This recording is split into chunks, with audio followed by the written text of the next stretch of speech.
తమ రాజకీయ స్వార్థం కోసమే అవినాష్ రెడ్డి, భాస్కర్ రెడ్డి వైఎస్ వివేకాను హత్య చేసినట్టు సిబిఐ చెప్తోందన్నారు ఏపీసీసీ చీఫ్ వైఎస్ షర్మిల. అయితే దీనికి కౌంటర్ ఇచ్చారు ఎంపీ అవినాష్ రెడ్డి. అలాంటి నాయకుడు వివేకానంద రెడ్డిని 5 సంవత్సరాల క్రితం గొడ్డలితో ఘోరాతి ఘోరంగా నరికి చంపారు. ఎవరు అంటే ఈరోజు సిబిఐ చెప్తున్న మాట, సాక్ష్యాలు చూపిస్తున్న వ్యక్తి అవినాష్ రెడ్డి.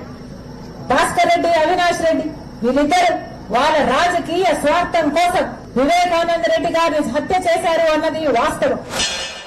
పరిస్థితి ఎలా ఉంటుందంటే మొహానికి మసి పూస్తారు, లేకుంటే మీద బుడిద వేస్తారు. నువ్వు కడుక్కో అంటారు, నువ్వు తుడుచుకో అంటారు. నువ్వు తుడుచుకుంటూ పోతే తిడుతూనే ఉంటారు. నీ విజ్ఞతకే వదిలేస్తున్నా, మాట్లాడే వాళ్ళ విజ్ఞతకే నేను వదిలేస్తా ఉన్నా.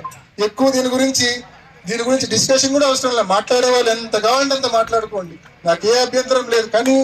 కానీ మనిషి అన్నాక కొంచెము విజ్ఞత విచక్షణ అనేది కొంచెమైనా ఉండాలని చెప్పి నేను కోరుకుంటా. మనిషి అన్నాక, మనిషి పుట్టుకే అయితే కన్నా తప్పకుండా కొంచెమైనా విజ్ఞత విచక్షణ ఉండాలా, కొంచెమైనా ఇంకిత జ్ఞానం ఉండాలా.